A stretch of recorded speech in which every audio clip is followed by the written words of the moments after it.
Hey there, welcome again to Eve News and Weather and Sports. I'm Mike Azariah, and let's get right into it. This is near the end of May. It's Tuesday, and Legion expansion came out today. Let's see how it goes. There's already a update page, and there'll be a patch to it tomorrow, and another one a week today. So the devs seem to be on top of the problems that they've caused by making changes. We hope. Uh, oh, that's why I want to mention free stuff.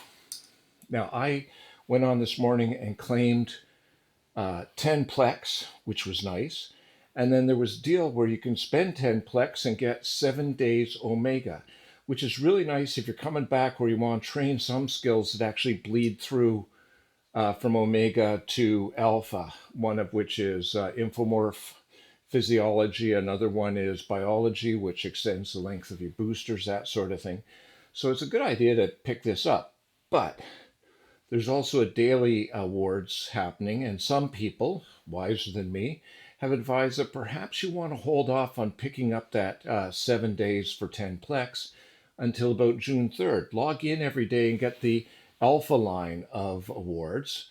But then on the 7th, just before it ends, if you insert the 10 Plex and get your 7 days of Omega, you will get the backlog of all the awards that would have happened if you were Omega for the full whatever length of time the awards are going on. So it might be a good idea to take a look at that, give that some consideration to get the little extra boost. But if you do it at the beginning, as in now, whenever now is, you'll only get 7 days worth of the Omega stuff rather than the whole retro line. If that makes sense to you, great. If it doesn't, hi, welcome to Eve News, Sports and Weather. Second thing, war. There is rumors, drums beating, and it looks like PanFam is going up against the Imperium. There have already been losses of capitals and super capitals happening, and this would be a great time if you've always heard about all these huge battles and said, I would like to be in that. I would like to make history. It'd be part of some Guinness Book World Record of the most stuff blown up in a MMO.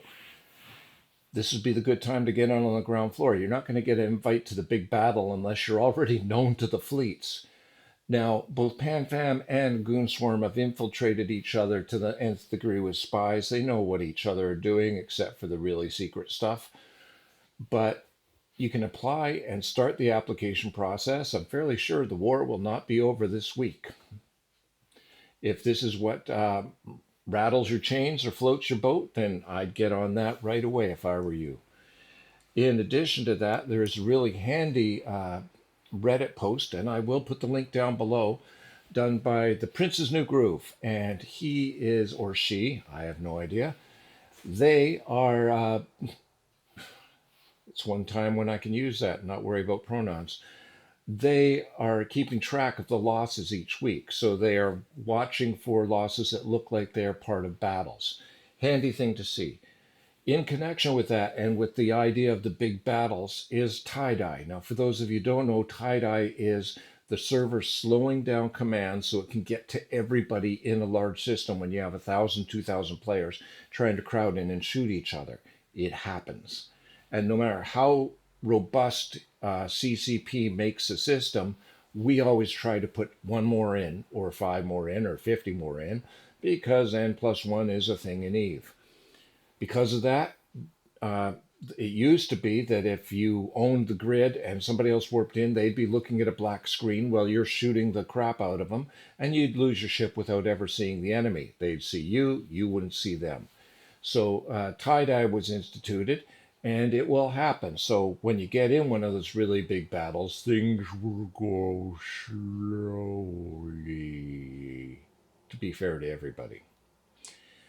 Second thing connected directly to that is the fact that when tie-dye happens, sometimes it spills over into other systems on that node. Now, the systems may not be in the same constellation. They might not even be in the same part of space. But if you go through some section of space and all of a sudden stuff hits 50% speed or slower, you might want to say, I wonder what's happening. Well, they added a new map with that you may want to get familiar with in the system. Hit F10, and go to statistics and say, where is everybody? Pilots in system, where are the pods blowing up? And you might get a clue as to where the action is happening. It might be right next door, or it could be halfway across the galaxy. But you have a way of finding out. F10 for the map. It's very, very handy little tool. Let's see. So, weather and movement, trying to keep this nice and quick. Uh, the big moves, Pandemic Horde added 300 players in the last week, and Goon Swarm added 124. Space and Violence in Nullsec, Delve, and where Scalding Pass are seeing a lot of action for regions. The most the place where the most explosions were happening in Null was X2 Tech ZA5, which is in Scalding Pass, I believe. And 706 ships, 582 pods blew up in the last 24 hours. In low sec, the violence was in Abazon as the main system where it was happening, and in high sec, as usual, Jita, where lots of both ships and pods seem to explode on a regular basis. Some of them, I will bet, are just because of war and they go, I'll just go over here. Nobody's going to shoot me in high sec. If you are a war target, they will shoot you, and somebody is waiting for you to be stupid. Don't be stupid, stupid. Other than that, if you have information or stuff you would like me to cover, if you're part of one of the two wars and have propaganda you want to push at me, I will look at it. Will not become your propaganda outlet, but I do enjoy seeing a good meme now and again. Until then, I hope you all have yourselves an excellent day, weekend, whatever, and I will try to get one up and running before next Tuesday. You guys have yourselves a good one. Cheers.